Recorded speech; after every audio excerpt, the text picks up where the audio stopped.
जय सत्यओम सिद्धाय नमः। आज हम आपको महायोगी स्वामी सत्येंद्र जी महाराज के दादा स्वर्गीय चौधरी रघुराज सिंह तोमर, जो कि अपने समय में सन 1933 से सन 1957 तक अविजित व कमिश्नरी चैंपियन रहे, उनके बारे में बताएंगे। स्वर्गीय श्री रघुराज सिंह तोमर जी का जन्म 19 अगस्त 1915 को गांव चांगोली, पोस्ट ककोड़, सिकंदराबाद, बुलंदशहर में हुआ था। अब ये गांव गौतम बुद्ध नगर में आता है। इनके पिता स्वर्गीय चौधरी रतन सिंह तोमर उस समय तीनों गांवों चांगोली, भोपतपुर, सलेमपुर जाट के जमींदार थे। इनके एक बड़े भाई स्वर्गीय चौधरी महेंद्र सिंह तोमर व एक छोटे भाई स्वर्गीय चौधरी वीरनारायण सिंह तोमर, जिन्हें इन्हीं के कुश्ती कार्यक्रमों और अखाड़ा संचालन करने के साथ ही कुश्ती सिखाने आदि को लेकर खलीफा जी कहा जाता था। रघुराज सिंह बचपन में जिगर के बड़े होने से पेट की तकलीफ से बड़े परेशान रहते थे। तब पास ही गांव में एक अखाड़ा चलता था। इन्हें वहां घोड़ी से आने जाने को देकर प्रवेश दिला दिया था। बस धीरे धीरे इनका रोज के व्यायाम करने से स्वास्थ्य उत्तम होता गया और कुछ समय में ही वहां कुश्ती लड़ने वालों में इनके सामने कोई टक्कर देने वाला नहीं रहा। इनके गुरुजी ने इन्हें कुंभक के साथ दंड बैठक का अभ्यास बताया था, जिसे फफस्वी या राममूर्ति दंड बैठक के नाम से भी जाना जाता है। फफस्वी दंड बैठक करने के कारण इन्हें पांचों शक्तियां power, force, strength, stamina, energy की प्राप्ति हुई तथा लगभग 19 साल की उम्र तक ये पूरे बुलंदशहर जिले में नामी ग्रामी पहलवानों में गिने जाने लगे। जब इनकी पहली कुश्ती होने वाली थी, तभी इनके बड़े भाई चौधरी महेंद्र सिंह और अपने खानदान में सबसे पहले पुत्र श्री जगदीश्वर सिंह तोमर का जन्म नवरात्रि की अष्टमी प्रातः 26 सितंबर 1933 को हुआ और आगे चलकर श्री जगदीश्वर सिंह तोमर के पहले पुत्र के रूप में स्वामी सत्येंद्र जी महाराज का अवतरण हुआ। तब उस दिन ये अपनी पहली बड़ी कुश्ती को जाते समय अपने भतीजे को दुलार कर ये कहते गई कि आज सबसे शुभ शगुन है और मेरी जरूर जीत होगी, और यही हुआ भी। उस समय और अब भी दनकौर कस्बे में हर साल देश के बड़े बड़े पहलवानों की बहुत बड़े स्तर पर कुश्ती होती थी। तब उस समय पंजाब के हैवीवेट पहलवान शोभा सिंह कुश्ती आयोजन में कुश्ती को आए। तब उन्होंने पहलवानों के लड़ने के लिए लंगड़ घुमाया कि कोई भी पहलवान मुझसे कुश्ती करना चाहे तो लड़ सकता है। ये सुन और उनका विशाल बलवान शरीर देख कोई सामने नहीं आया। उस दिन बहुत समय बाद आसपास के बड़े बड़े लाला लोग कुश्ती देखने को आए थे। ये देख वे बोले कि हद है, हमारे पहलवान कहाँ मर गए। तब तीसरी बार शोभा सिंह के ललकारने पर इन्होंने अपने क्षेत्र की इज्जत को अपने से 3 गुना भारी भरकम पहलवान को उठाकर लंगड़ थामकर चुनौती स्वीकार कर वहां फैले सन्नाटे को तोड़कर सबको अचरज में डाल दिया। चारों ओर से भयंकर ताली की गड़गड़ाहट होने लगी। कुश्ती शुरू हुई।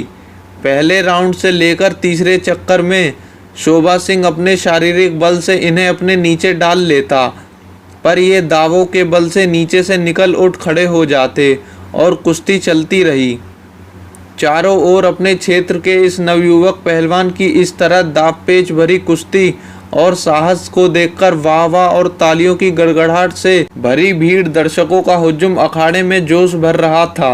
और तभी रघुराज सिंह ने शोभा सिंह को दाव मारकर नीचे डाला और पूरा जोर लगाकर चित्त कर डाला। उस चित्त करने को लेकर अपने से तिगुने पहलवान को जो इन्होंने जोर लगाया था, उससे इनके पेट में दर्द उठ गया था, पर ये जीत चुके थे। तब क्या था, पहली बार बुलंदशहर के किसी पहलवान ने पंजाब के बड़े मशहूर पहलवान को इस तरह हराया था। इस कुश्ती से इनका प्रदेश से बाहर तक दूर प्रदेशों तक नाम फैल गया। हारने पर शोभा सिंह ने उनसे इनका परिचय जाना। इस विजय पर रघुराज सिंह ने गांव चांगोली लौटकर अपने भतीजे के हाथ में पुरस्कार में मिले रुपयों में से एक चांदी का रुपया दिया और दुलार किया। इसके बाद अनेक बार ऐसी बड़ी कुश्तियों में जीत हासिल कर क्षेत्र का नाम बढ़ाया। बाद के वर्षों तक पंजाब के अनेकों जाने माने पहलवान चांगोली गांव में इनके यहाँ अखाड़े में रुकते थे और वहाँ कुश्ती का अभ्यास करते और पश्चिम उत्तर प्रदेश में होने वाली कुश्तियों में इनके साथ भाग लेते थे। तब ये सन 1938 में सदरपुर गाजियाबाद में हुई विशाल दंगल कुश्ती में ये मेरठ मंडल कमिश्नरी चैंपियन बने। तब मेरठ मंडल कमिश्नरी आगरा से लेकर मुजफ्फरनगर सहारनपुर तक फैली हुई थी और अपनी कुश्ती को छोड़ने तक सन 1957 तक अविजित और कमिश्नरी चैंपियन रहे।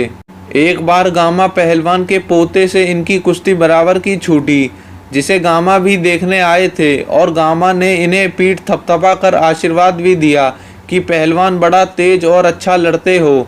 और सदरपुर दंगल में ही दारा सिंह के गुरु टाइगर जोगेंद्र सिंह से बराबर की कुश्ती छूटी। इस पर टाइगर जोगेंद्र सिंह ने इनसे कहा कि पहलवान, अब देश की इस अखाड़ा कुश्ती में विशेष पैसा नहीं है, मेरे साथ विदेश चलो, कनाडा से नई फ्री स्टाइल की कुश्ती में लड़ा करेंगे और बहुत पैसा कमाएंगे। ये सुन रघुराज सिंह बोले, भाई मुझे अपनी देसी कुश्ती ही अच्छी लगती है, ये नकली कुश्ती में इस जैसा आनंद नहीं आएगा। तब आज की फ्री स्टाइल कुश्ती में जोगेंद्र सिंह ने दारा सिंह को उतारा और श्री दारा सिंह ने विश्व भर में भारत का नाम ऊंचा किया है। एक बार इनके बहनोई पीतम सिंह ढिल्लन मेरठ से फिएट कार से गांव चंगोली आए और फिर वापस जाने की जल्दी करने लगे। ये कहने लगे कि अरे रिश्तेदार, आज रुक जाओ, हम तो तुम्हें जाने नहीं देंगे। वे बोले, मैं रुकूंगा नहीं। यो बातों बातों में ही शर्त लग गई कि तुम अपनी गाड़ी आगे बढ़ाओ, मैं तुम्हारी गाड़ी को बढ़ने नहीं दूंगा। ये कह इन्होंने गाड़ी को पीछे से पकड़ लिया और उन्होंने गियर डाल गाड़ी को आगे बढ़ाया। इनके बल और जोर के आगे गाड़ी आगे बढ़ी नहीं, वहीं घिर घिर करके धुआं देती रही। सब लोग आश्चर्यचकित रह गए। शर्त हार कर वे बहनोई उस दिन गांव में ही रुक गए। ये है कुंभक सहित दंड बैठक की कसरत करने से बड़ी अद्भुत शक्ति का कमाल। इनके कुश्ती छोड़ने के पीछे इनकी गर्दन में कुश्ती से लगने वाले आघात से स्मरण शक्ति में भूल जाने की परेशानी बढ़ना था और इनकी मृत्यु तक ये रोग बढ़ने पर भी इनका शरीर जाने कैसे अद्भुत स्वस्थ बना रहा। उनके अनेक पहलवान शिष्य कहते कि ये बड़ा आश्चर्य ही है। ये उनका ब्रह्मचर्य और इनकी तपस्वी योग प्रणाली का नियमित अभ्यास का करिश्मा है। इनका विवाह चौधरी चरण सिंह के खानदान में गांव भदौले हापुड़ में श्रीमती चंदा देवी से हुआ था। तो पश्चिमी उत्तर प्रदेश के क्षेत्र में बड़ी इज्जत होने से चौधरी चरण सिंह भी इनका बहुत सम्मान करते थे और उस समय के उत्तर प्रदेश के मुख्यमंत्री श्री बाबू बनारसी दास जी भी इनके बड़े प्रशंसक और मित्र थे। इनके एक ही पुत्र रहे, स्वर्गीय सुरेंद्र प्रताप सिंह, जो पुलिस में डिप्टी इंस्पेक्टर पद से रिटायर्ड हुए और अपने समय के बड़े नामी ग्रामी और ईमानदार व्यक्ति रहे। और पहलवान जी के भतीजे अलवेल सिंह तोमर पुत्र स्वर्गीय वीरनारायण सिंह भी पढ़ते समय मेरठ विश्वविद्यालय से कुश्ती में इंटरवर्सिटी चैंपियन रहे थे, जो पुलिस में डिप्टी इंस्पेक्टर से रिटायर्ड हैं। आगे चलकर पहलवान श्री रघुराज सिंह जी का स्वर्गवास 6 मार्च 1985 को छोटी होली पर गांव चांगोली में हुआ था।